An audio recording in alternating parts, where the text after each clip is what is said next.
Good evening.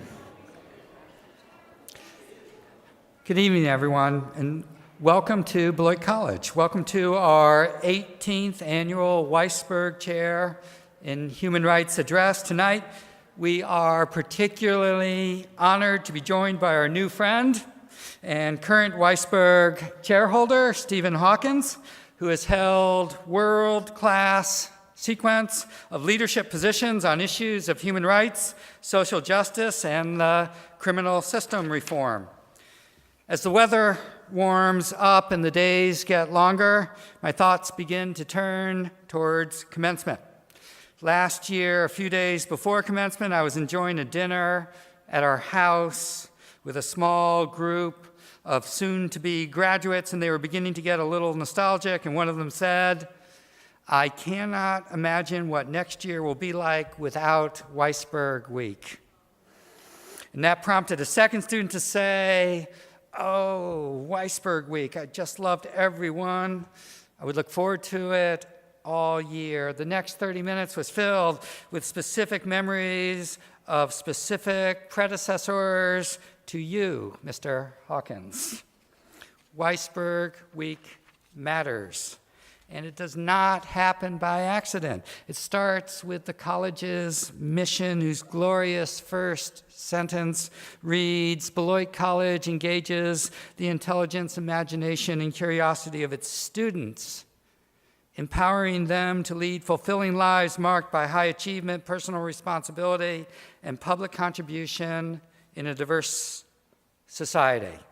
A mission which has wonderfully found purchase in the support of the Weissberg Foundation, who proudly proclaim that they envision, quote, "a just world that recognizes inequities and builds access, opportunity, and power so that all can thrive."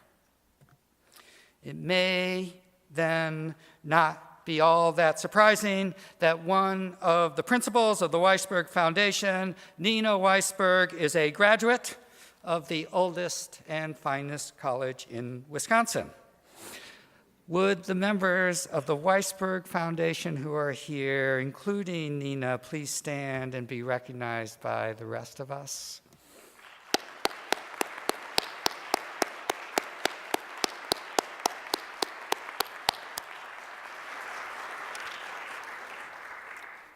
Thank you so much, but it takes two to tango. The magic of Weissberg Week starts with an inspirational chair. Mr. Hawkins, that is you, but it must also include an engaged community. Among the things I love about Weissberg Week are the previous weeks and months of preparation that so many members of the community take so seriously so that we are ready to take full advantage of the time we have with you, Mr. Hawkins. The Beloit College community recognizes an opportunity when it knocks. It is one of our most remarkable attributes.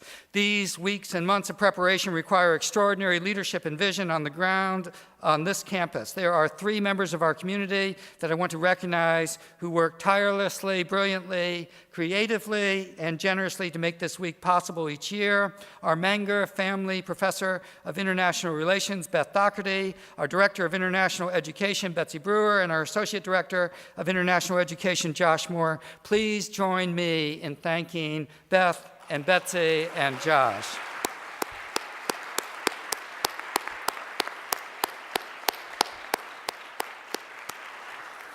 It's terrific to see so many of you here tonight. Let me turn over the podium to Professor Beth Doherty, who will properly introduce our featured speaker and honored Weissberg Chair, Stephen Hawkins. Beth, over to you.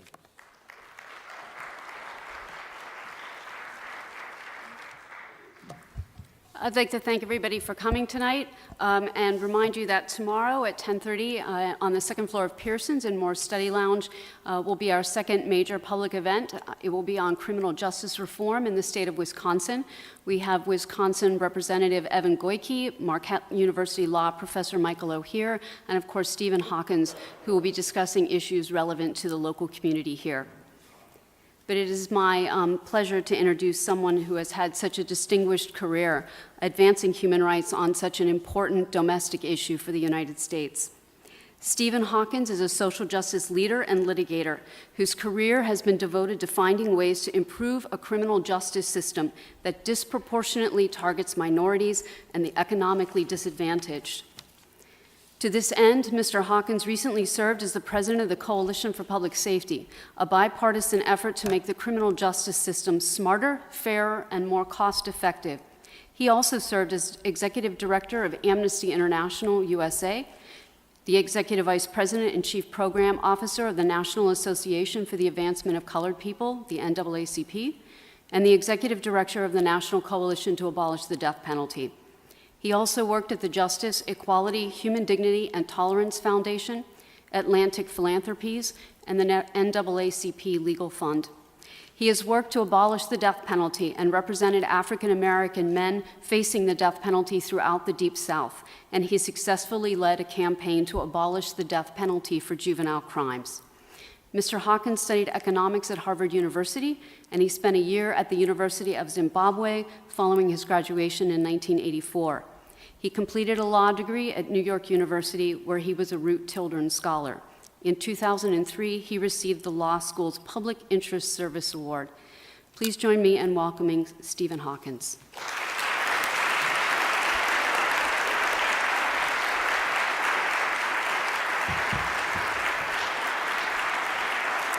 Thank you. Thank you all for that warm welcome and having me here tonight and for the Weissberg Week. I want to particularly thank Marvin Weissberg and his daughter Nina and all of the staff for this honor, and I extend my appreciation to President Bierman and Beth and Betsy and Josh for all of their support. And good evening to all of you, students, faculty, and guests. The concept of American exceptionalism is rooted in the belief that America is unique among nations, given our commitment to democracy and personal freedom. It is a belief that we were founded on a set of Republican ideals, rather than on a common heritage or ethnicity or on a ruling elite. We see this ideal expressed by Abraham Lincoln in the Gettysburg Address, when he says, "America is a nation conceived in liberty and dedicated to the proposition that all men are created equal."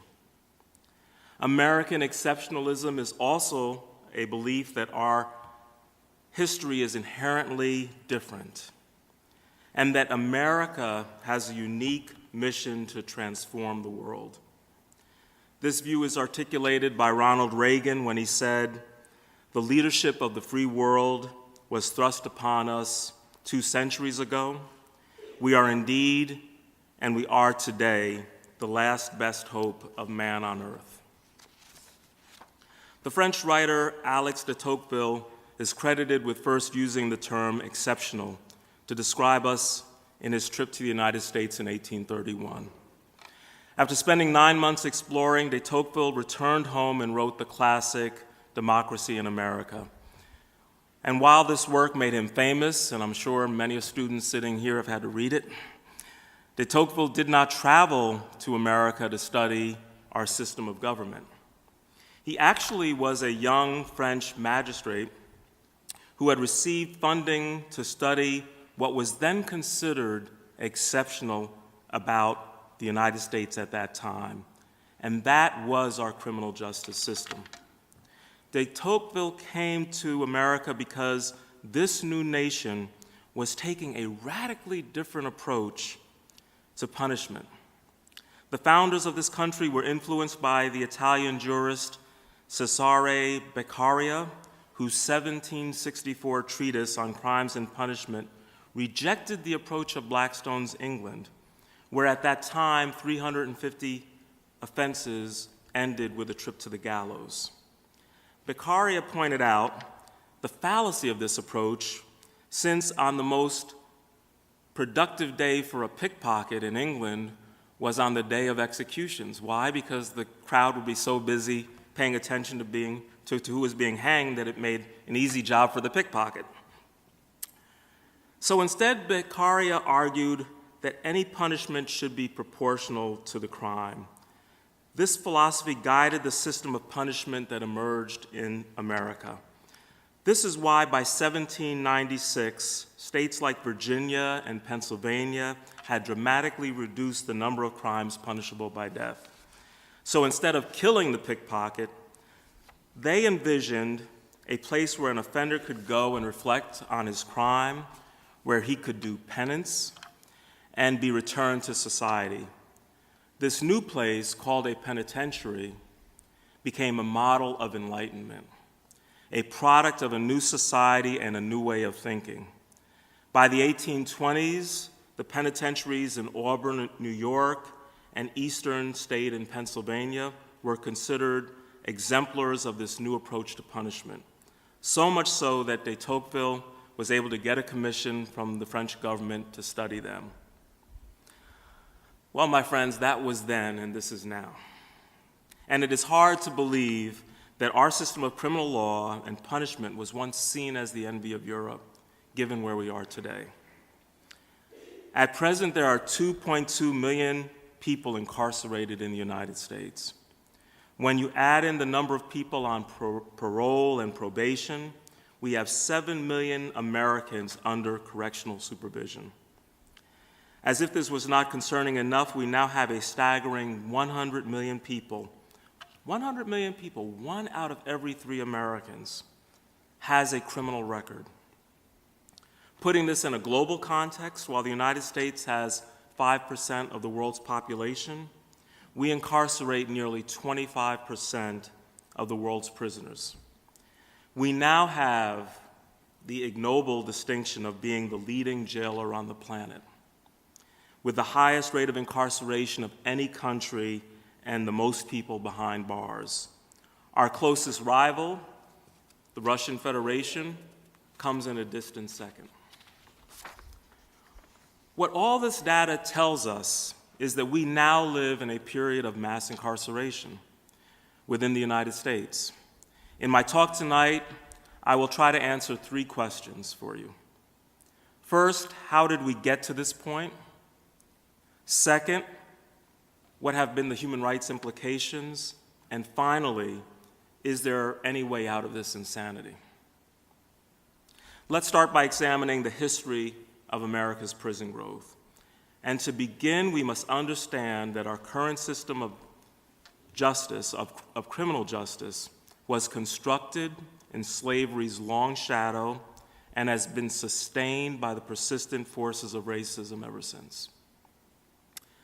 So immediately after the Civil War, the Southern states passed the Black Codes, which deprived African Americans of numerous rights, including the right to vote, testify against whites, serve on juries or in state militias, or start a job without the approval of your previous employer. These codes were all repealed in 1866 when Reconstruction began, but after the failure of Reconstruction, new laws emerged in the South that were intended to control the population of former slaves. In this period, we saw the expansion of criminal offenses that were specifically aimed at African Americans. The infamous pig laws were enacted to impose strict penalties, for example, on the theft of a farm animal. Vagrancy laws made it a crime to be unemployed. And many misdemeanors and trivial offenses were treated as felonies with harsh sentences and fines. The use of the criminal justice system as a means of social control against former slaves joined with the economic incentives of convict leasing that became widespread in the South. So let me tell you a bit about convict leasing. If you were an African American in 1870s and you had one too many drinks at the bar and you went into the alleyway and relieved yourself and you got stopped, you could end up with a fine and you could end up in jail. And sometimes the jail time would be relatively minor, but it was the fine that you could not pay off because you were unemployed. And then somebody would come along and buy your time. But the petty offenses that were created, I call the period riding your horse while black, basically, because you could be stopped for any number of reasons. But under convict leasing, the state prison system was able to hire out your labor. And as a result, former slaves found themselves, in some instances, literally being returned to the plantations from which they had been liberated. One of my favorite examples of this time period is the prison labor farm that was operated in Tennessee by Nathan Bedford Forrest. Some of you may know that Nathan Bedford Forrest, he was a former Confederate general and the first Grand Wizard of the Ku Klux Klan. And on his farm, he grew corn and cotton and paid Shelby County in Tennessee 10 cents a day for each prisoner that he leased.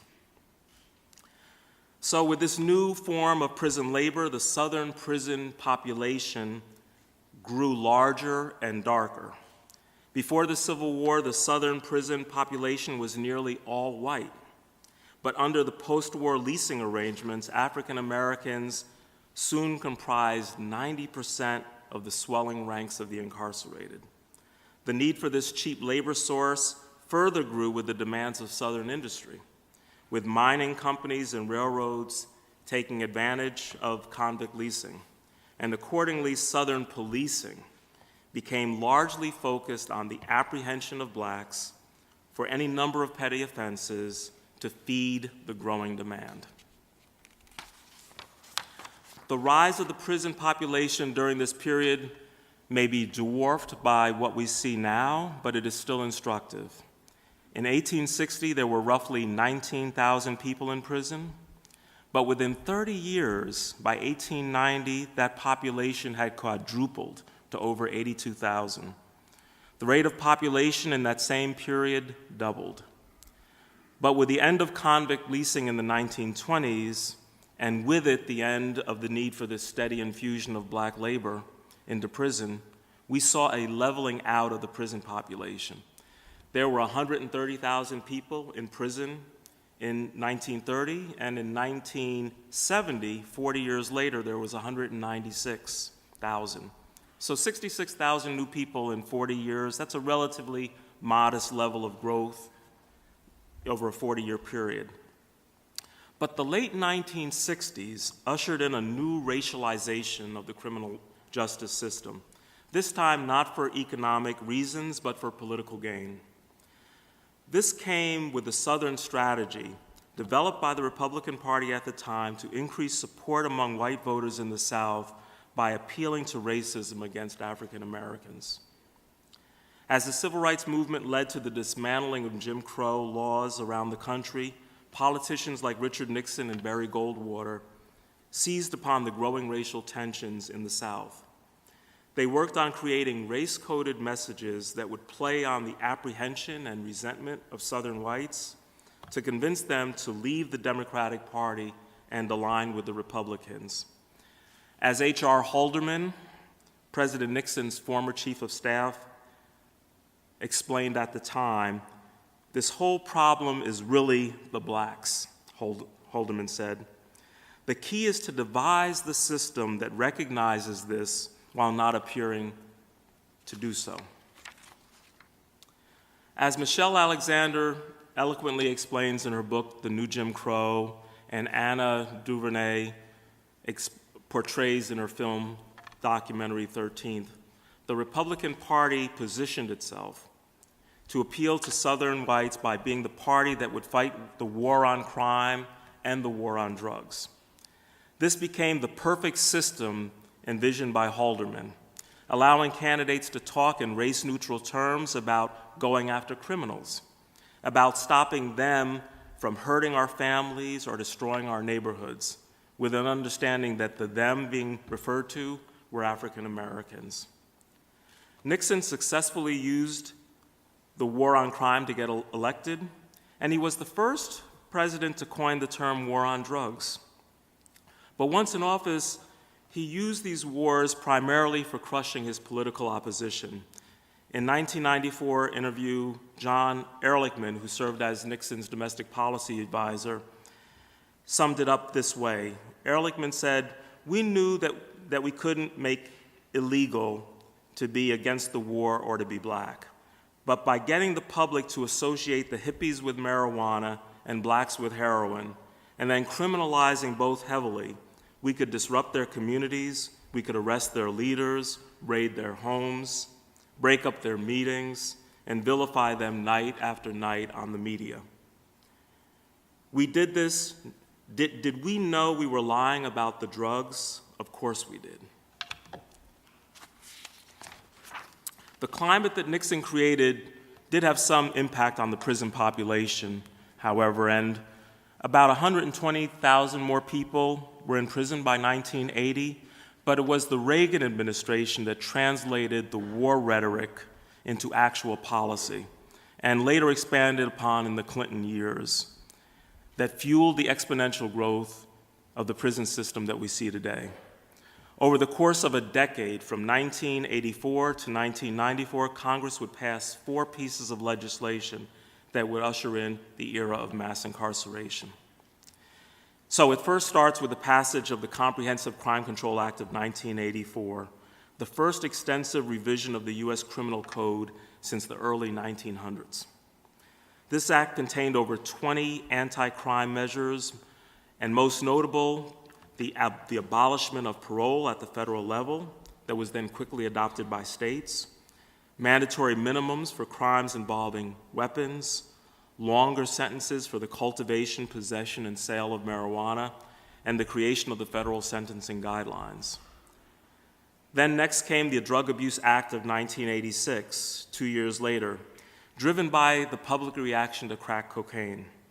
In 1982, President Reagan had declared his own war on drugs, but when he did so, polling showed at the time that only 2% of Americans saw drug use as a matter of concern.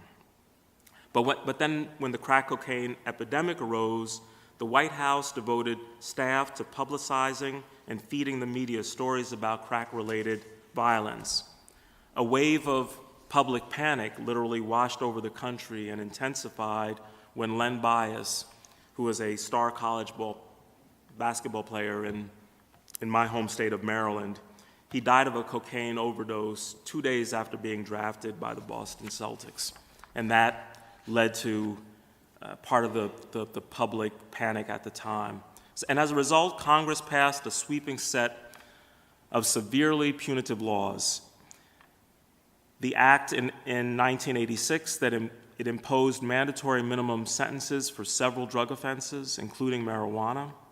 But most notably, it mandated a mandatory sentence of 5 years in prison without parole for the possession of 5 grams of crack cocaine. Now, 5 grams is about the weight of a nickel in your pocket. It mandated 5 years for 5 grams of crack cocaine while mandating the same punishment for 500 grams of powder cocaine, a 100-to-1 ratio that resulted in a drastic increase in racial inequities within the federal prison population. The law also changed federal parole from being rehabilitative to punitive in measure, with the imposition of automatic parole revocation for the most minor of infractions. And while Democrats expressed concern to this new law that was passed, the House of Representatives overwhelmingly voted 378 to 16 to pass this crime bill. Now, today, the House of Representatives does not vote in those margins on anything. Then came the Anti-Drug Abuse Act of 1988, which made crack cocaine the only drug with a mandatory minimum sentence for a first offense of simple possession. The act also imposed mandatory minimums for drug conspiracies and attempts, even if there was no substance completion of the crime. So in other words, under this statute, a person could be subjected to a mandatory minimum sentence even if no drugs were exchanged. And it also imposed the death penalty for drug kingpins, but it never was used on the likes of a Pablo Escobar. Instead, folks in small distributors in places like rural Alabama ended up being targeted. And finally, the last law that was passed was under President Clinton, when Congress passed the Violent Crime Control and Law Enforcement Act in 1994. It allocated $9.7 billion to the funding of new new prisons. It eliminated the awarding of Pell Grants for prisoners to pursue higher education. It blocked anyone with a drug charge for being eligible for federal financial aid in college. And it created a 3 strikes life without parole for repeat offenders. And it expanded the federal death penalty to some 60 new offenses. President Clinton also championed a series of laws that targeted drug offenders in ways that went beyond the wildest dreams of President Reagan, such as a lifetime ban on food stamp eligibility and a banning of drug offenders from public housing. And while these actions by Congress impacted the federal system, the states quickly adopted the same draconian punishments on their books, imposing mandatory minimum sentences, passing truth in sentencing laws that required you to complete 85% of your sentence. And they also created, again, these 3 strikes provisions for repeat offenders. And as the states expanded all of these criminal codes, they didn't have to worry about fitting the bill, since Congress had given $10 billion that went to the states to build new prisons. And as a result, we saw a steep rise in the growth of the incarcerated population, even as crime rates were falling through the latter half of the 20th century and continuing into this one. So in 1980, we had 475,000 people in prison and jail. By 1990, that number had risen to 1.1 million. By the year 2000, we were at 2 million people incarcerated. And today we find ourselves at 2.2 million, down slightly from a peak of 2.3 million in 2008. So, my friends, in a 40-year period, we have experienced a 500% increase in the number of our citizens who are incarcerated, with more people in prison and jail today for drug offenses than there were in prison for all crimes in 1980. Let that sink in for a moment. We have more people in prison today for drug offenses than there were all people in prison in 1980, to give you a sense of the growth and the targeting. And the creation of this prison state has not come cheaply. An op-ed contributor to the New York Times pointed out a few days ago that the federal and state spending on corrections has increased 300% in the last 20 years. All told, some $80 billion is being invested annually in maintaining what has become a massive prison industrial complex. The strain that this has put on state budgets is immense, and it has come at a cost of many other needs. In many state budgets, the spending on prison surpassed the spending on education a decade ago. I'll repeat that. The spending on prison surpassed that of education over a decade ago. And within communities of color, correctional spending has been the single largest public investment in those communities. There's a criminologist I know, Jim Austin, who documented this, and Jim described what are called $1 million blocks in communities like Brownsville and East New York and in Brooklyn. And literally in those city blocks, millions of dollars have been invested from the public treasury to locking up its residents. So the term $1 million blocks was created. And when I was at the NAACP, we did a study of 5 cities with these $1 million blocks. And I asked my staff, I said, I wonder how that correlates to the spending in those same communities on education. So I wanted to know what the correlation was between millions of dollars being spent on correction and how much was being spent on education? Does anyone want to hazard a guess as to what we found out? You could imagine these communities, and it was amazing to see this on these heat maps. You could see that in the communities with the most money being spent on incarceration, the least amount of money was being spent on education.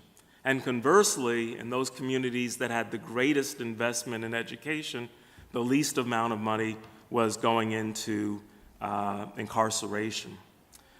So is there any wonder then that the number of young black men in prison surpassed the number of young black men in college a decade ago? As Michelle Alexander reminds us, the cost to African Americans has not just been in dollars. It has been in the destruction and dehumanization of black lives. She reminds us that while slavery may have ended in 1865, prisons today essentially function as slave ships on dry land. Let me repeat that: slave ships on dry land. She documents that more African Americans are in the correctional system today, in prison or jail, on probation or parole, than there were enslaved in 1850, a decade before the Civil War began. In 2004, more black men were disenfranchised than in 1870, the year of the 15th Amendment was ratified. Now, of course, during Jim Crow, there were poll taxes and literacy tests to keep African Americans from voting.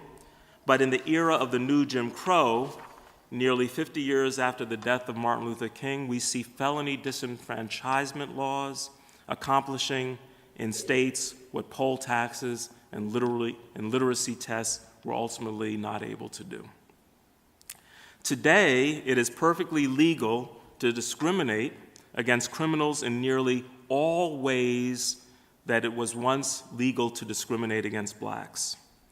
Once you are labeled a felon, the old forms of discrimination, employment discrimination, housing discrimination, the denial of the right to vote, mind you, right now, over 6 million people cannot vote in this country because they have a felony conviction, and the exclusion of jury service, all those old forms of discrimination are suddenly made legal. As a criminal, you have scarcely more rights, arguably less respect, than a black man living in Alabama at the height of Jim Crow. We have not ended racial caste in America. We have merely redesigned it. And like a caste system, generations never rise above it. As I go into prisons these days, I hear of black families now on their 3rd generation of imprisonment. That is a caste system. So this is how we developed our system of mass incarceration, with racial bias in its very blueprint, in its policy DNA. Let's now turn to what have been the human rights implications for this massive development of a prison state. And to do this, I will divide the criminal justice system into 3 sequential parts. First, I want to talk to you all about what I call the net, how people are brought into the system. And that's through policing, prosecutorial decision-making, and court practices. The second sequence that I'll talk about is the punishment itself.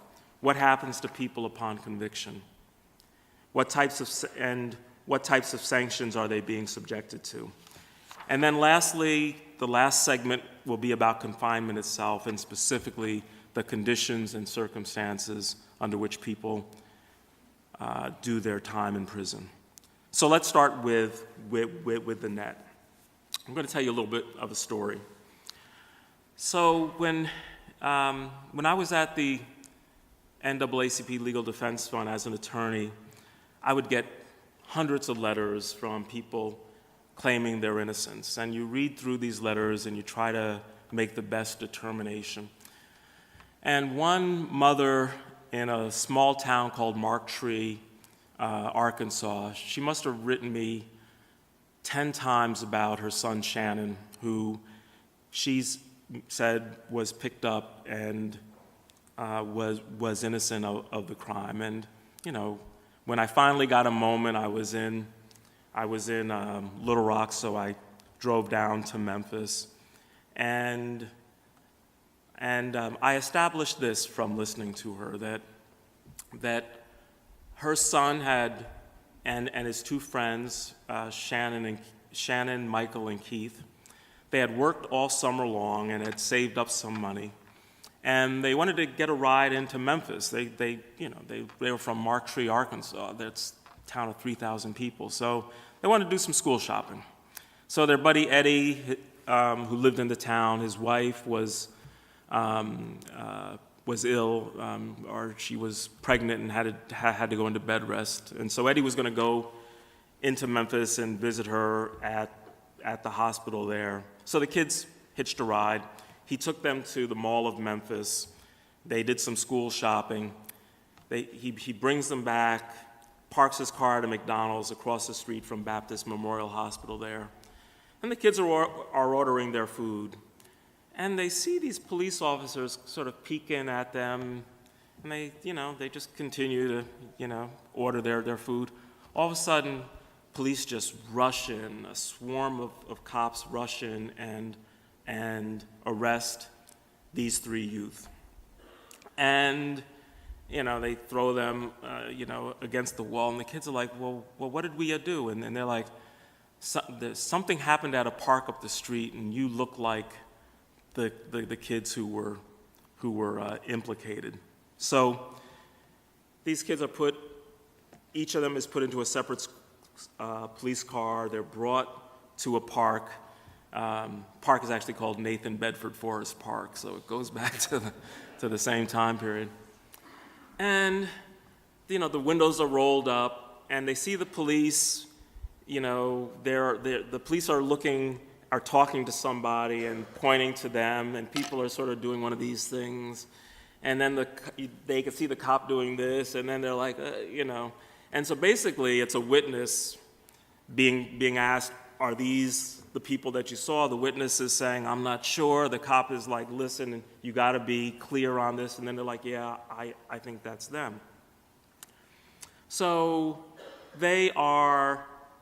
And what had happened is a tourist from Mississippi had been shot by three youth, probably 20 minutes earlier, who they all had on like long white T-shirts with long shorts and sneakers, which probably described half the black kids on a summer night in Memphis at that time. So they take two of the kids, Shannon and Keith, are 16 at the time. They take them to juvenile. Michael, who's 19, who is borderline IQ, is taken to the adult detective unit. So Michael gives a confession that night, saying that they had committed the crime. He explains that they had gone shopping, and then they jumped on the highway and and then they rushed to the park, and they saw these tourists, and they shot the man and came back and ordered their food. So by the time they get to arraignment and they're in open court,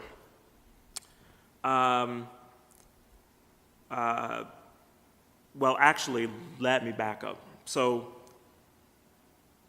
of course, Michael makes this statement and moves to, and gets an attorney. The attorney he gets was actually his teacher his special ed teacher had a husband, and her husband ended up representing Michael. Michael explains that the police had coerced a confession from him, and I'll talk more about that in a minute.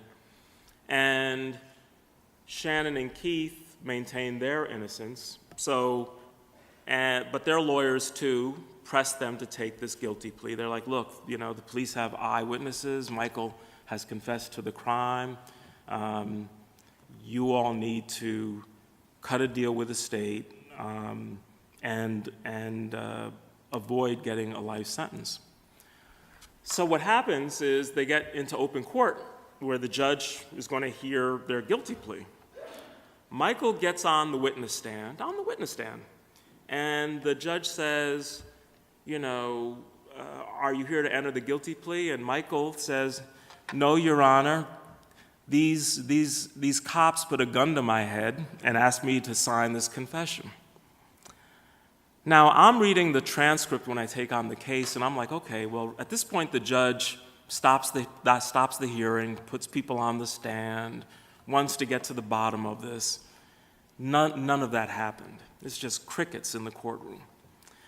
And the judge just acted like he didn't even hear it. And, says, well, how are you going to plea? And at that point, Michael feels that, no one cares, and he pleads guilty. And then Keith and Shannon have seen what just happened, and they plead guilty too. And then they go into the system, and you can see even at their processing into prison, they're telling the people who are processing them that they're innocent. So I meet with Shannon's mom. She gives me a receipt that she had gotten from their clothing after they had been processed in.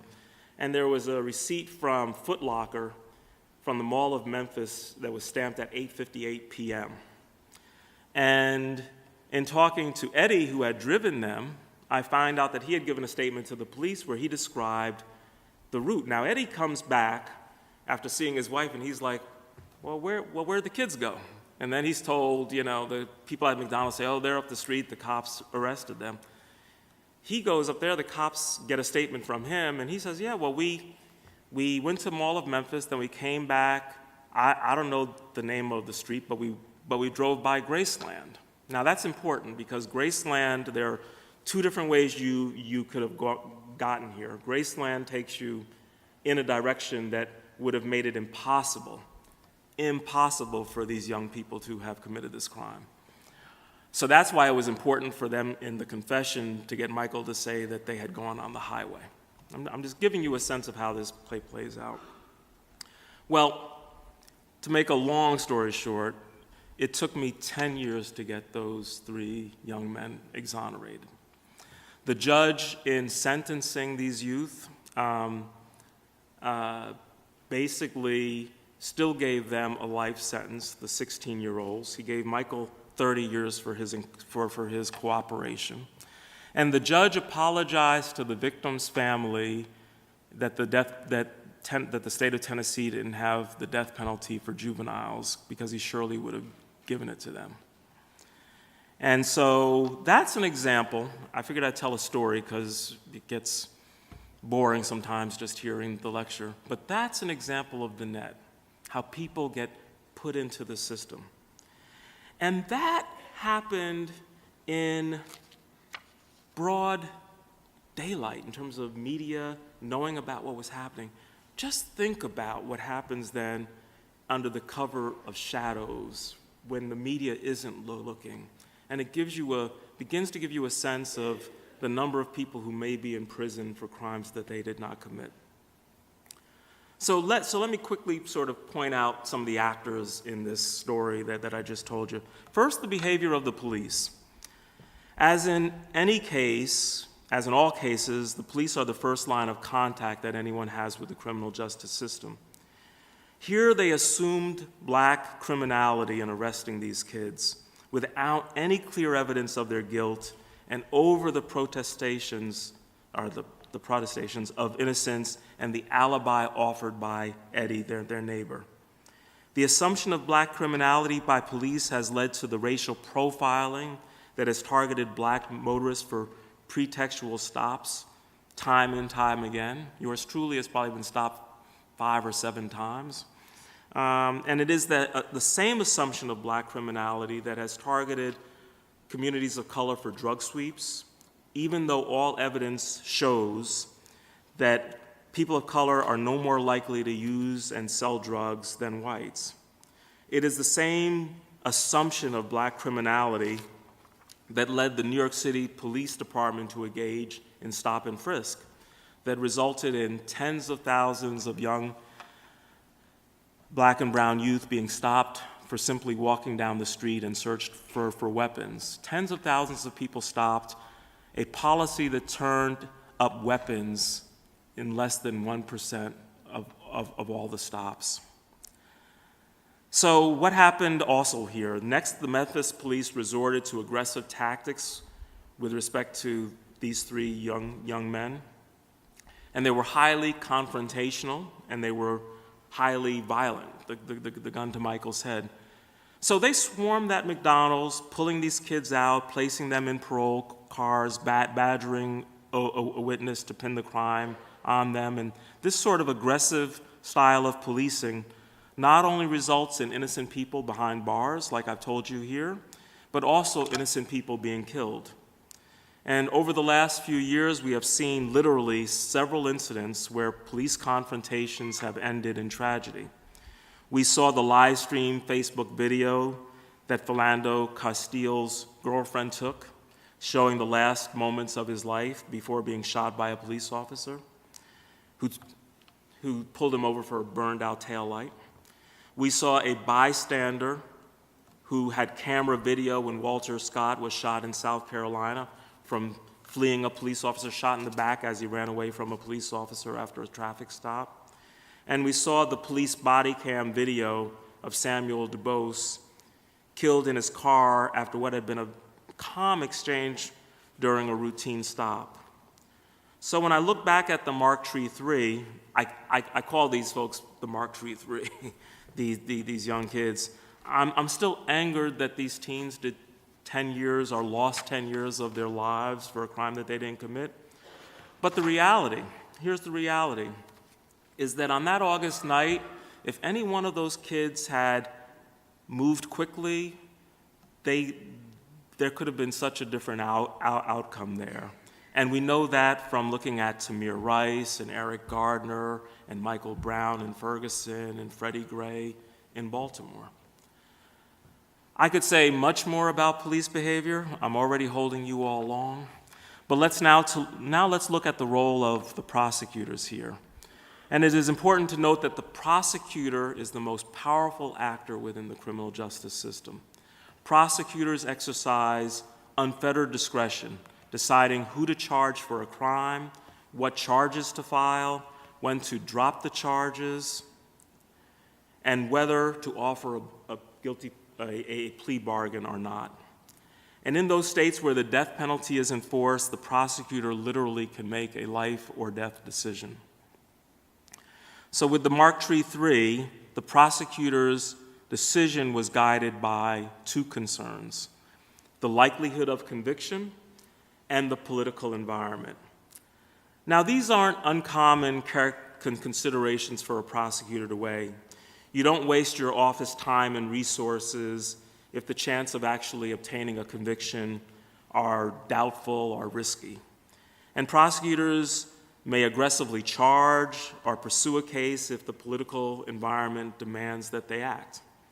But what happened in Memphis was that the prosecutors totally overlooked the third consideration that should be part of any prosecutor's role, and that is they never took account of fairness.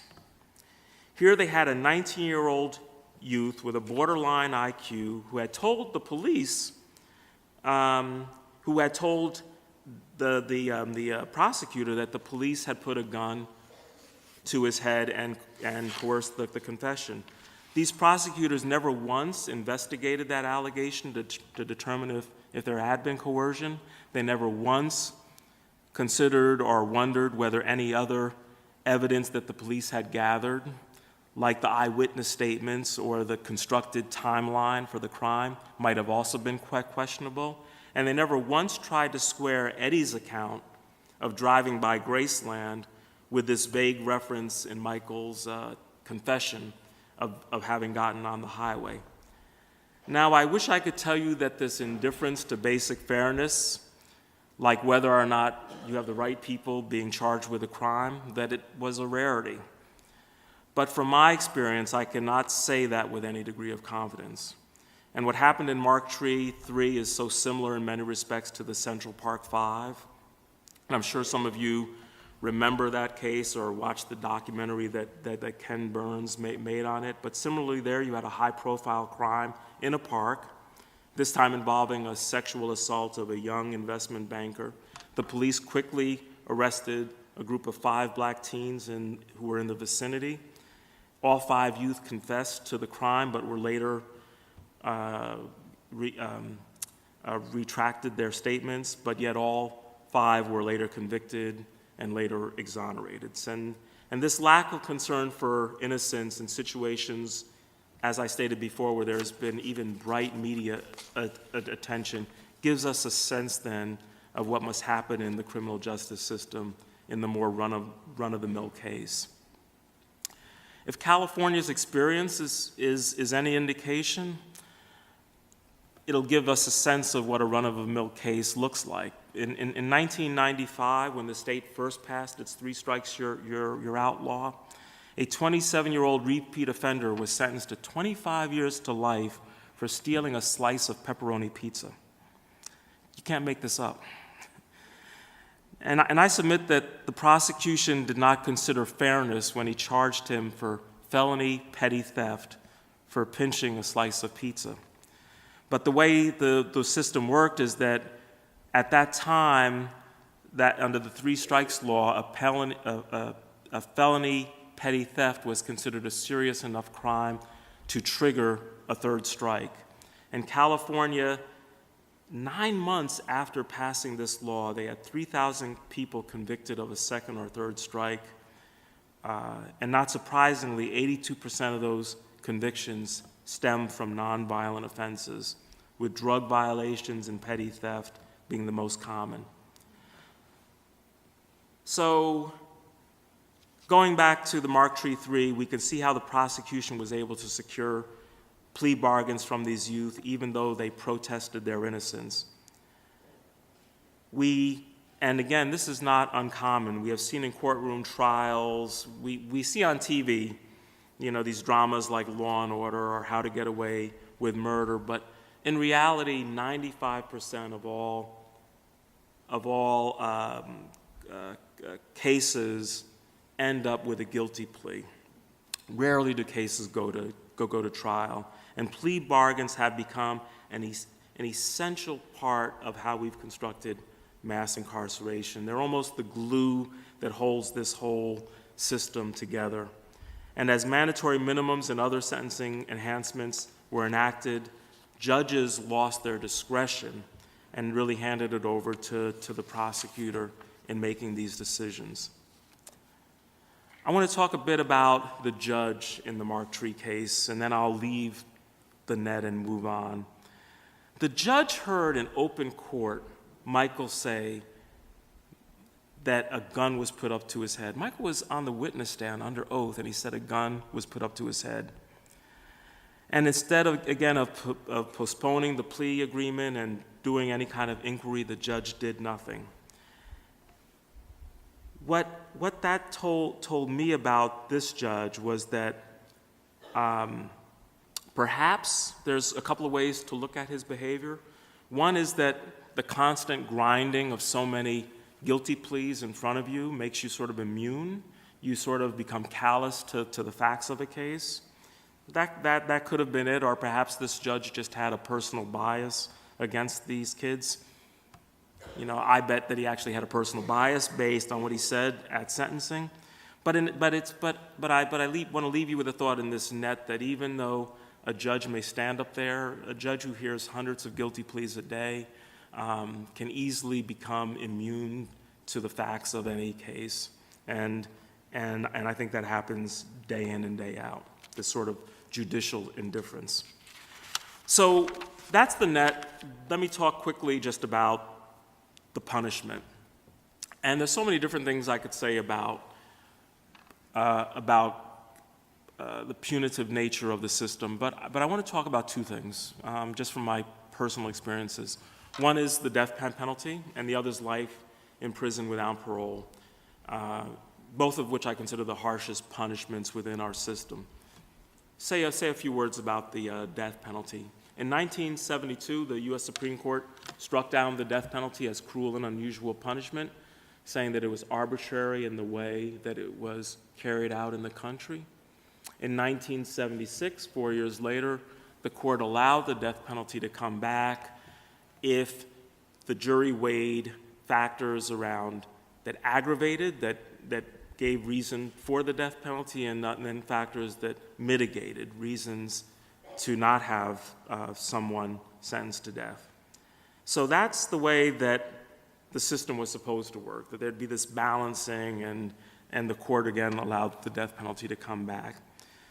So in 1989, I started out as a young civil rights attorney doing death penalty cases throughout the Deep South. And tell you another quick story. This one will be a little quicker. Delma Banks in Texas always had maintained his innocence, and I was trying hard to put the facts together in a Delma's case. He had been with a young man who was the son of the banker in this town, in a Texarkana, of one of the big banks there. Delma's black. The son of the banker was a young white kid. The young white kid is found murdered later that night. I established that Delma and he were good friends. I also established that this kid was involved in the local dope trade in Texarkana. But, Delma was unfortunately the last person seen with him. The way that I ended up getting Delma off of death row had nothing to do with innocence, but what I did is I brought a challenge to jury discrimination in Texarkana. Because looking through the record, and not uncommon, it was an all-white jury, but I began to ask around, well, how often do black people serve on juries in this city? And it was one of the most remarkable records that I've ever put together of just time and time again, people of color just were not on juries. And as a lawyer, you have to think about who are the witnesses you're going to put on the stand and how you're going to prove things. So I got the head of the statistics department at the University of Houston, Dr. Kent Tadine, to crunch the numbers. And, it's the day before we're going to have our hearing.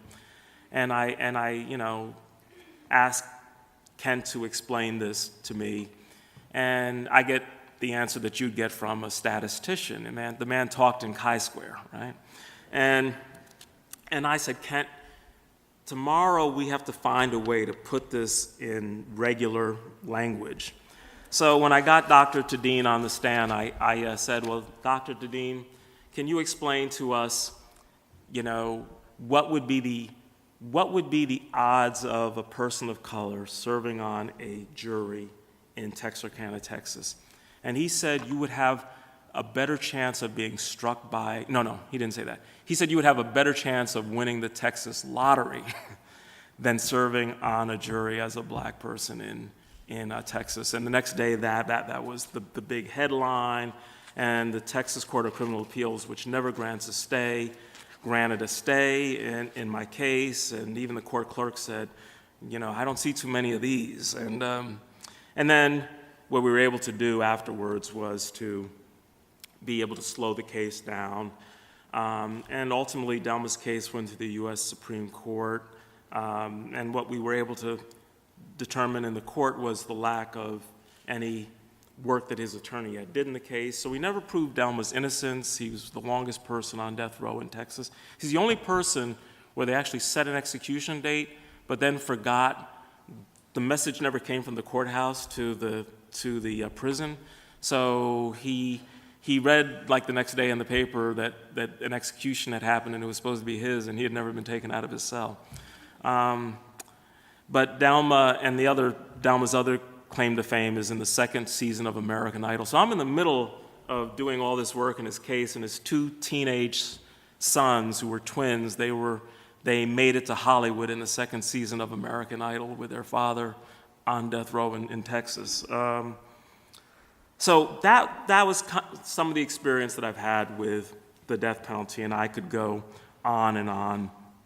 I do want to say one interesting thing that I learned about Wisconsin in preparing my talk tonight is that Wisconsin is Wisconsin repealed the death penalty here in 1853. And when it did so, it was the only state that repealed the death penalty for all crimes. And in the entire state's history, only one execution has ever happened here, which makes really this state extraordinary. Every Western democracy, as we talk about the human rights implications, every Western democracy has abolished the death penalty. And in this country, as I talked before about, the Supreme Court struck it down once before for being arbitrary, I look now, we have 17,000 homicides in the year 2017, 39 people sentenced to death. That's 0.02%. And no one can tell me that those folks who were sentenced to death were the worst of the worst. They were simply the unlucky ones in this cruel lottery that we have. And if there were any determining factors, it could have been race or poverty or low IQ. Those tend to be the determining factors of who ends up on death row.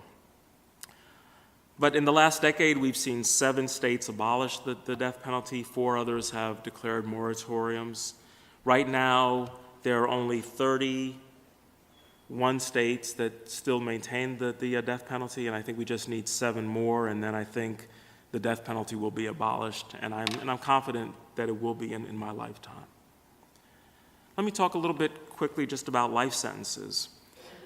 Right now, we have nearly 162,000 people in prison behind bars who have a life sentence. That is 1 out of every 9 people in prison has a life sentence. And roughly a third of them, over 50,000, are there under life without the possibility of parole.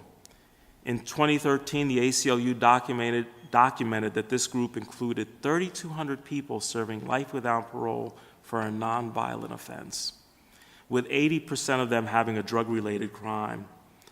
The growth rate of life sentences, like mass incarceration overall, has been staggering. Starting from 1984 to present, the number of people with life sentences has nearly quintupled. And not surprisingly, race has played a huge role, with 2/3 of all lifers being people of color, and 80% of those serving life without parole are either Black or Latino. 80%. But it is our imposition of life without parole on juvenile offenders that has caught the most criticism and the most global attention. Only 10 countries punish a juvenile offender, on the books at least, with life without parole.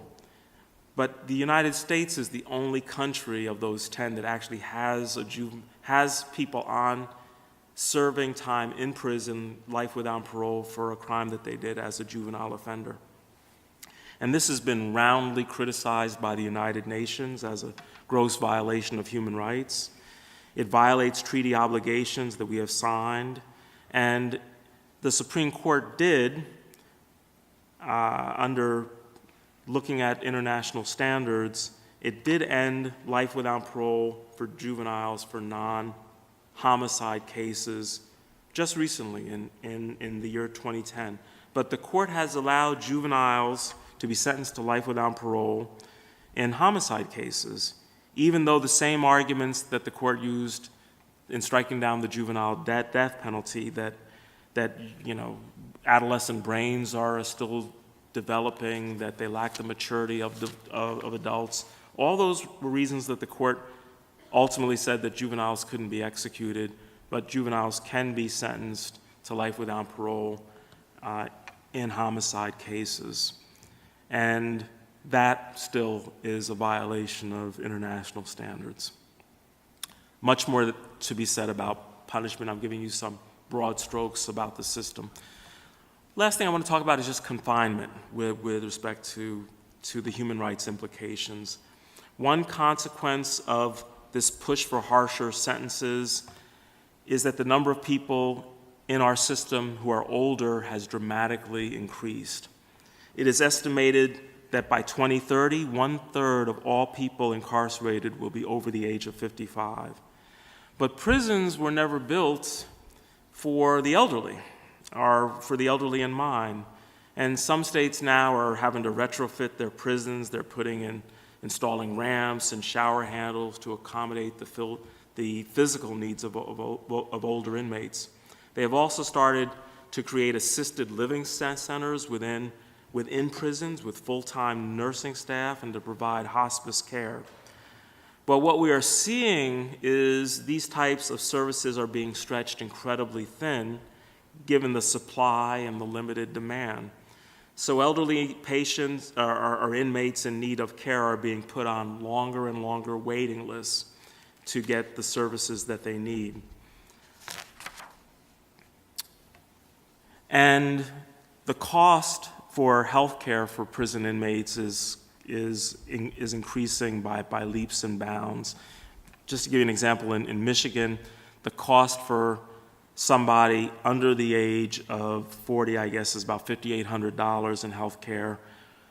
For people in the system above the age of 60, they're spending upwards of $40,000 a year. And faced with this reality, states could find ways to release more aging prisoners, but at the moment there is a lack of political will to do so. And here's my fear, is that correctional systems already strained with limited funding, having to find ways to pay prison guards now more.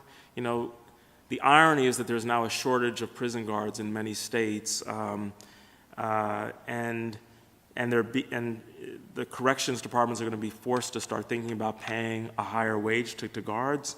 So they're going to have to squeeze money out somewhere, and I think it's going to come out of these medical needs that older inmates will have. Another cause of alarm, for me at least in terms of conditions of incarceration, has been solitary confinement. So let me explain a little bit about solitary confinement. It's also called restrictive housing, and basically you are put in a cell for 23 plus hours a day. It is a form of extreme social isolation and deprivation of virtually all meaningful environmental stimulation. At best, we can estimate over 80,000 men, women, and children are in solitary confinement in prisons across the United States. This number is based on information supplied by the Bureau of Justice Statistics about a decade ago, because the federal government does not keep accurate records on solitary confinement. There is no federal reporting system whatsoever. And prisons have always used solitary confinement, but at one time it was used more, and you've probably seen it in the movie, you throw somebody in the hole who's done something wrong. But now it's part of a long-term management strategy within prisons, and as opposed to a short-term punishment for misconduct. So over the last 20 years, long-term solitary confinement has become an integral part of our correctional practice in the United States. And we see this with this growth of supermax facilities in every state. And the average time, just to give you a sense, we are seeing people in prison, and this is based on Maryland, so it's worth showing or sharing, because Maryland actually required a study recently, and it found that 8% of the inmate population was being placed in solitary confinement. The length of stay was typically 124 to 130 days. Mentally ill inmates in Maryland were faring far worse. They were being placed in solitary confinement at a rate of 15% and spending 224 days on average in solitary confinement. And while there is no clear statement in human rights practice around this, one international expert has said that anything over 72 hours for a person in solitary confinement who is not mentally ill could have detrimental effects. And under no circumstances should someone who's mentally ill be put in solitary confinement. So again, Maryland puts people who are mentally ill in solitary confinement for 224 days on average. Since the 1990s, the UN Committee on Torture has repeatedly condemned the use of solitary confinement in the United States. And there is much more that I could say here about our human rights implications of our system.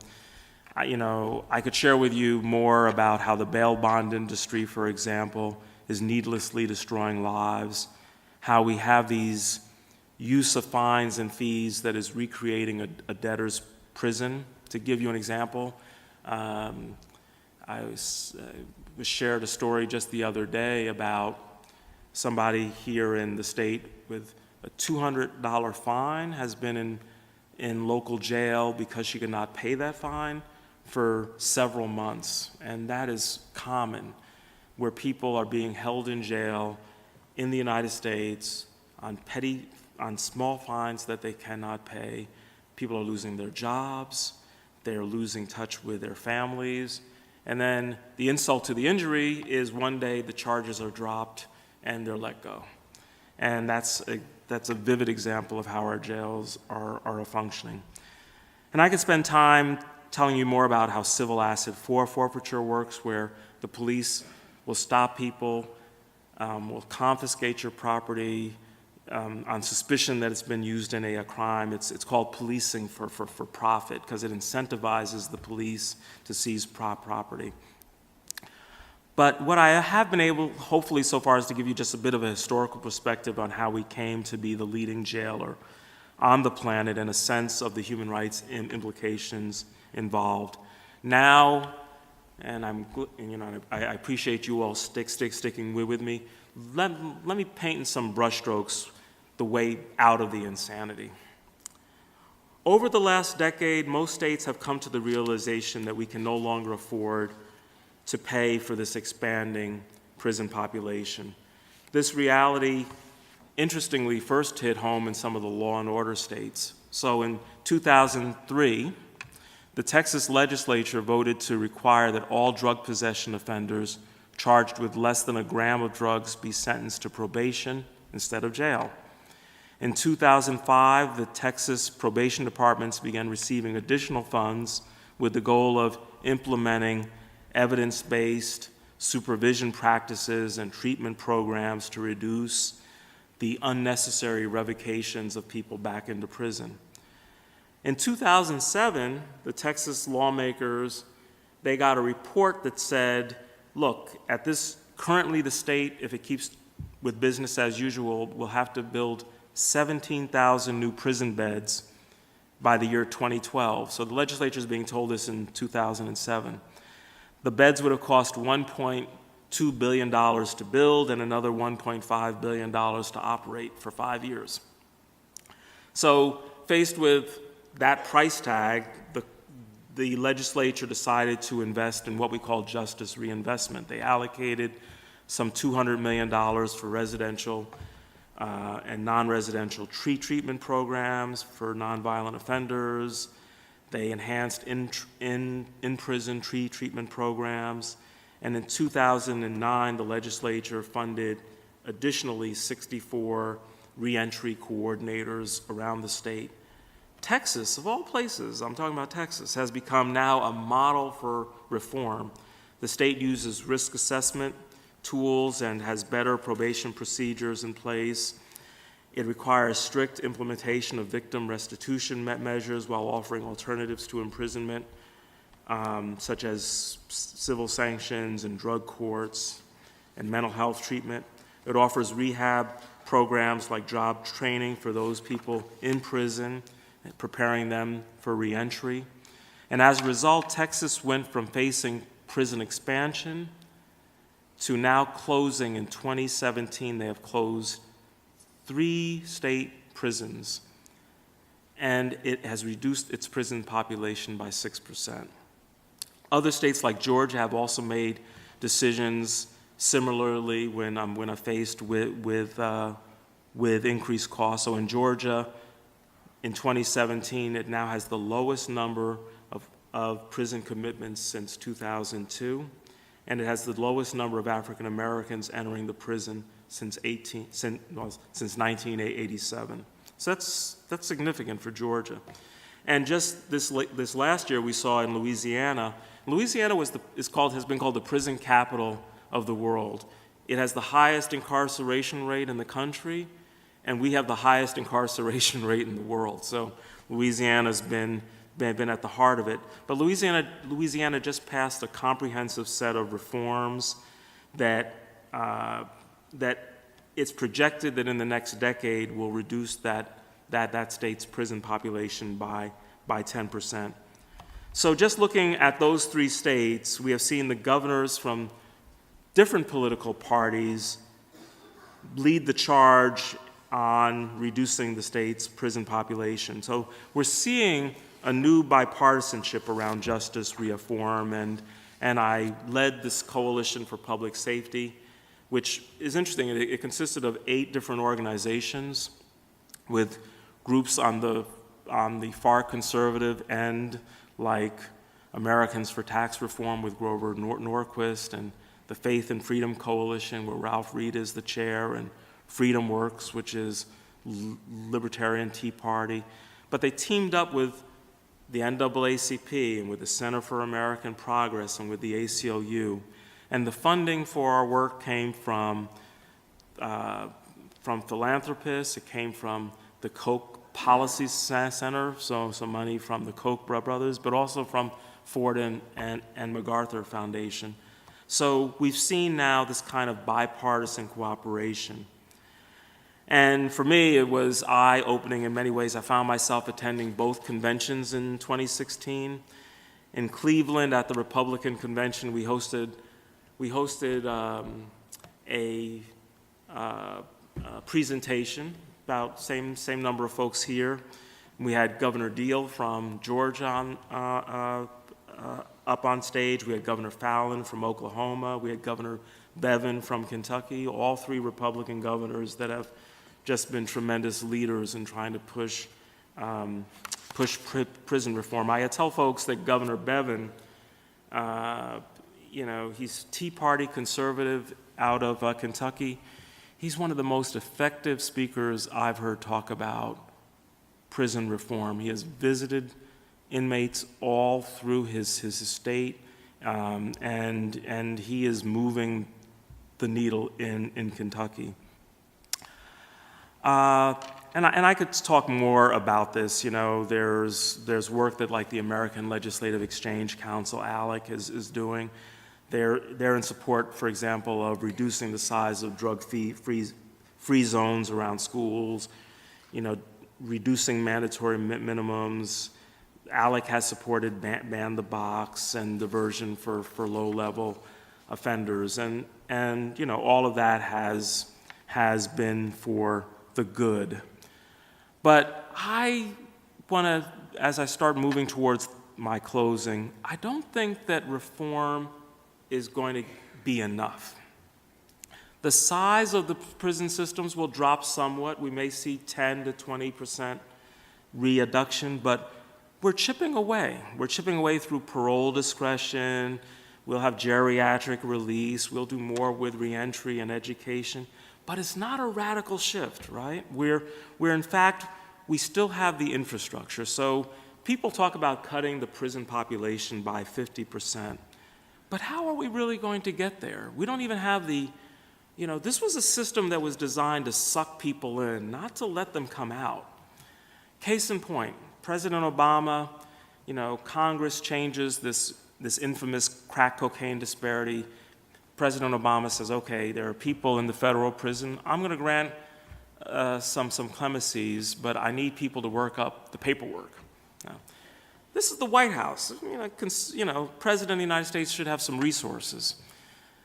Just to process the 2,000 people who were eligible, and he didn't finish within his time, President Obama had to go outside of the White House, get 13 law firms in Washington, D.C., to help just with the paperwork, to help these people get to a clemency. That's 2,000 people. So how in the world are we going to take 1 million people out of our prisons in the way that is currently structured? So I'm going to propose, and this, I could probably do a whole nother talk on this part, so I will begin to wrap it up. I want to propose a couple of radical thoughts for you. One is around policing. We have 18,000 individual jurisdictions in this country of police. So in Washington, D.C. alone, there's about 30 police jurisdictions, and they all can shoot you, right? The park police have killed people on the streets, and they're far away from a D.C. park. But we live in a country where 4 people on a little local sheriff's department somewhere in the middle of nowhere can decide on a given night your life and death decision. And to me, that begs the question, why don't we have a more centralized police force? And that is a model that exists elsewhere. The French police system is national. In the UK, it's a regional approach. Nigeria, there are 36 state commands. In Germany, it's at the state level as well. And even the Russian Federation, it's centralized. So why did the United States not centralize its police? We centralized the detective work. We created the FBI. Austin's a good example. The FBI swoops in, helps to do the detective work in a sensitive case. But why didn't we do that with our police? At some point, the rest of the world went this way and the U.S. stayed here. And, it's a good research project for someone, but my suspicion it has everything to do with race and Jim Crow and the Southern police system. Our police system actually grows out of the slave patrols that existed under slavery. So I think for some reason we continued to localize. We atomize our police into 18,000 units.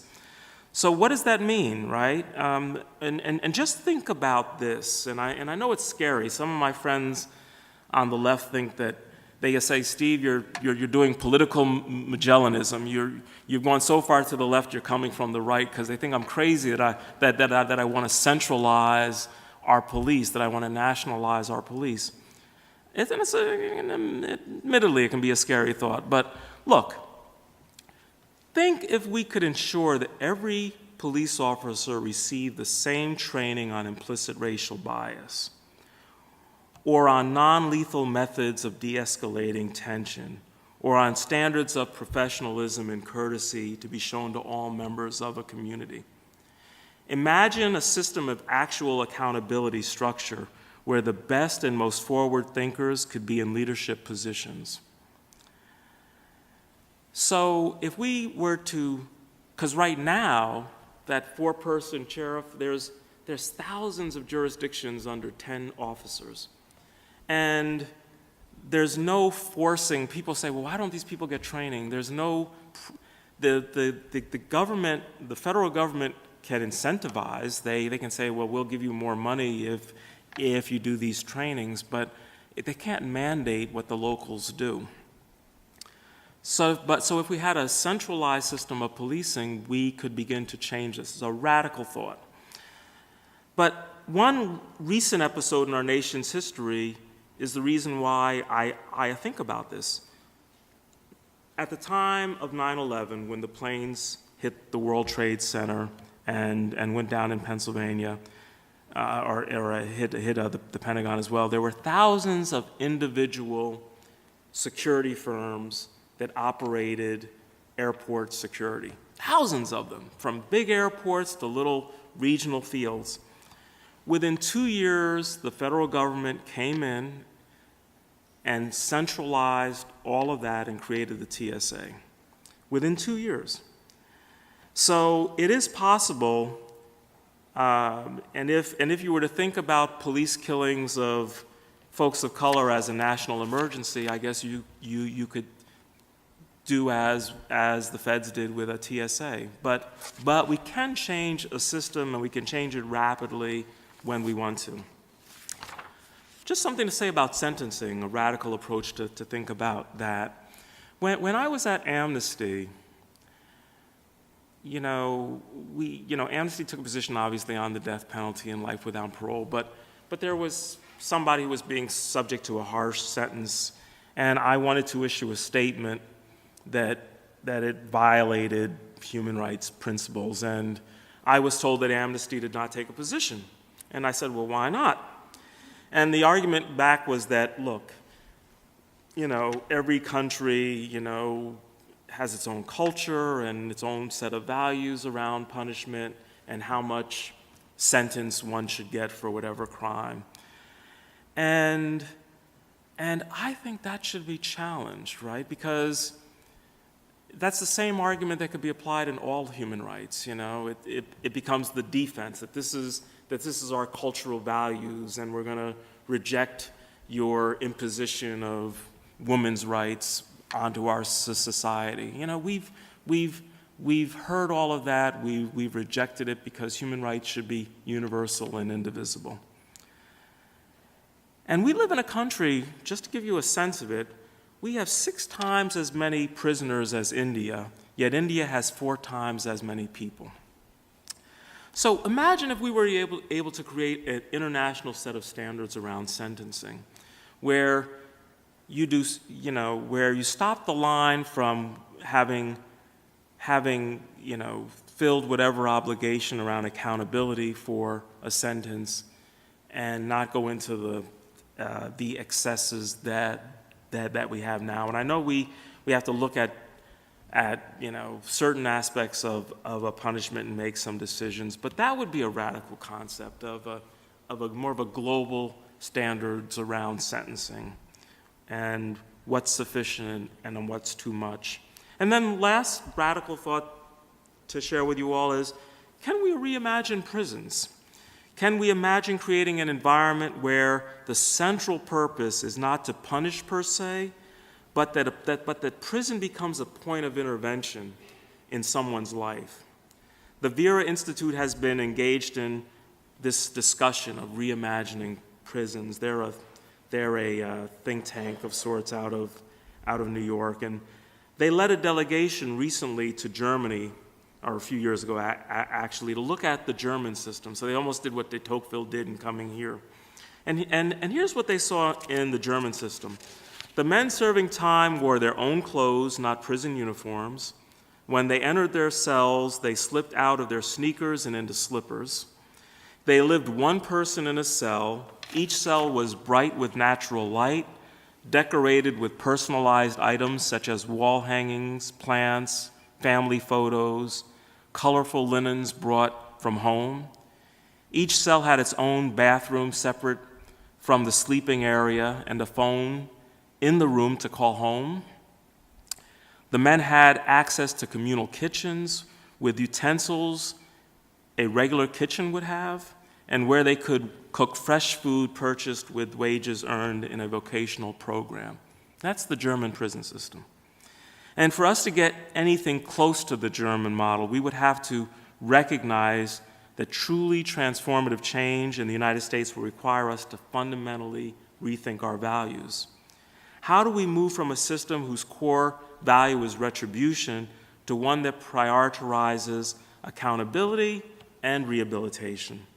In Germany, Vera saw a potential model, a model that is premised on the protection of human dignity and the idea that the aim of incarceration is to prepare prisoners to lead socially responsible lives free of crime upon release.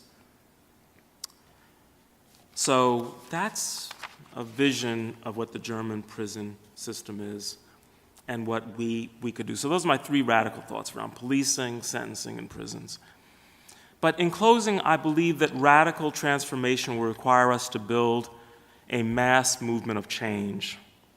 It must be broad and give agency and leadership to those men, women, and youth who have been through the criminal justice system. We must recognize that those who have been closest to the problem must be closest to the solution. And the fundamental question is whether those of us who care deeply about ending mass incarceration will succeed in persuading others to join us in building a movement that will push past this moment of interest convergence, This moment when conservative politicians who are attempting to balance their budgets without raising taxes suddenly find themselves to share the same interest as poor people of color who've been cycling in and out of the prison system. The question for us today is whether the moment of opportunity that we have will create the space for us to give birth to the kind of movement that will end mass incarceration as we know it in the United States. Now, in my view, whether or not this moment of opportunity slips by without the type of large-scale change, truly transformative change that I believe is possible and necessary, whether that happens turns in no small part on whether we as a nation can come to grips with the caste-like system that has been reborn in America and the racial dynamics that have produced it. Many people today see in the reform space will argue that we ought not to talk about the race issue, that we should not talk about race in our advocacy for fear that we'll alienate our allies, our potential allies, at a time of great opportunity for justice reform. But here's the thing. I fear that if we heed that advice, we will wind up actually reinforcing the very habits of thought that birthed mass incarceration, and we will not have disturbed at all the attitudes and assumptions that have sustained it. I believe that in the years since Dr. King's death, our nation has taken a tragic U-turn. We lost our way, and we, in many ways, betrayed his dream. While so many at that time were committing to marching in the path of hope, inclusion, and equality, there was a backlash that brewed, one that has resulted in millions of Americans being locked up and locked out. I hope that you will join me as we near the 50th anniversary of King's death and help us reclaim his dream. And I thank you.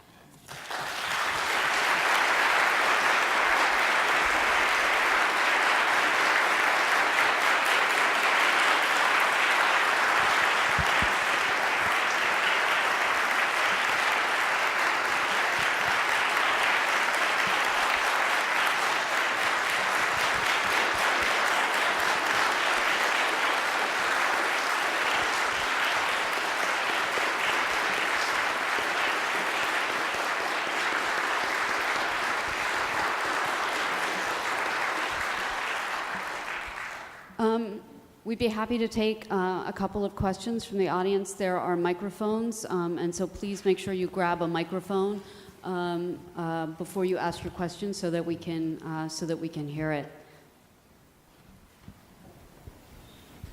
Hi, I'm Bob Norris, class of '66. I couldn't help but think, I do a lot of immigration work, and I've had several people that have been in the jails, and they've been in the detention center, and they say they would much rather be in the jail than the detention centers. These are totally inhumane places, putting people that have committed maybe a traffic violation, separating them from their families, and we're just very rapidly increasing the numbers. And you may have seen what Texas did last week on their laws to punish people for protecting immigrants. So we have lots of problems to deal with. Yes. I was so tempted already in this long speech to talk about immigrant detention, but there is a huge issue there, and quite frankly, we are redefining the immigrant experience in different ways, and the immigrant experience of earlier years, there was an understanding that in any poor community there are petty crimes of economic opportunity and needs. And that was part of the Italian ghettos in New York City, that was part of the Jewish ghettos in New York City, that was part of the Irish ghettos in New York City. And I venture to say that some of our leading politicians and bankers and business people in this country, if you trace back their grandfathers or their great-grandfathers, you will see men who held down steady work but also had a little side thing that was on the margins of the law. That's part of, I think, the reality of poor communities. So what we have done with this immigrant community now is we've created a whole range of reasons where you can be deported for crimes. And I'm not talking about violent crimes, I'm talking about shoplifting and things of that nature. And that to me has been us redefining. And now what's happened under the current administration is it's now gone a step further to if you have a traffic infraction and they're able to track you down. So this whole notion of good immigrants and bad immigrants that I think we allowed ourselves to get into this space, and it started with Bush, but it continued with Obama, that fundamentally that was a mistake, and we should have held the ground and said, even if people have committed crimes, that in and of itself should not be reason to kick somebody out of the country. And of course, now we have greater issues around detention, but up there. Is this on? Yeah. Can you speak briefly about the role of for-profit prisons in constructing the system and how that might be deconstructed? And if I could hazard a second question, what was going on in Texas so that they were able to stack the juries like they did?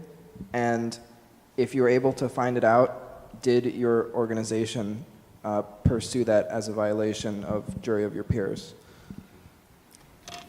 So private prisons, and recently the Trump administration, the Obama administration was going to stop the use of private prisons with, I guess, some federal facilities. But the real growth in private prisons has not been at the state level, but it's been at the federal level, and it's been now around immigrant detention. In the early 2000s, some of these private prisons were just on the verge of bankruptcy almost, because the states couldn't afford to continue the growth. But as we expanded immigrant detention, the private prisons now have very lucrative contracts with the federal government. What happened in Texas, what we were able to show, is a much harder standard than we actually met the standard from back in the 60s, where you had to be able to show systematic discrimination, so prosecutors, and anybody in a trial, you have so many times when you can decide to not have somebody on a jury, and you don't have to give a cause. You can just have a hunch that that person is not somebody you want on the jury. But the new rules are that you can't make those decisions based on race. But we actually, and it's more complicated, but we had to utilize the old rule where you actually had to show in case after case that this happened, and that's the harder standard that we were able to prove in Texas. But here is the thing: it helped get my client off of death row, but it didn't change the jury system per se in Texas.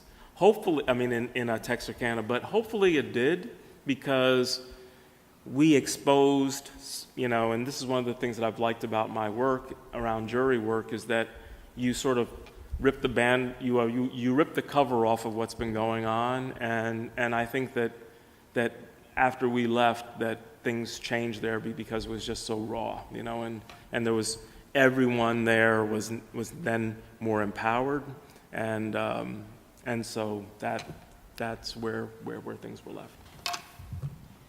President Bierman has one last presentation to make to Steve tonight. I'm going to borrow the mic. Sure. Just quickly, Steve, but don't go too far away.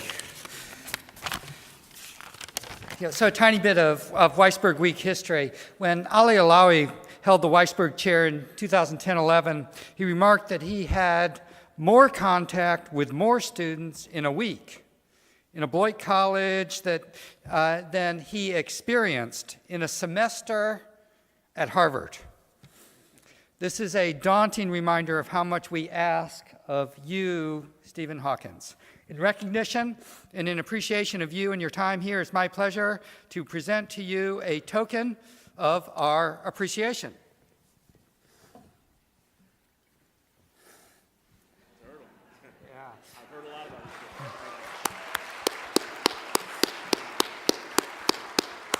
Yeah. Now, there's an outside chance that turtle will just land on a shelf. To bring the turtle to life, special community members are offered a pair of turtle socks to go with their turtle, so we can be like twins. Okay, all right. Yeah. Yeah. Please join me in recognizing and thanking our Weissberg Chair for 2017-18, Stephen Hawkins.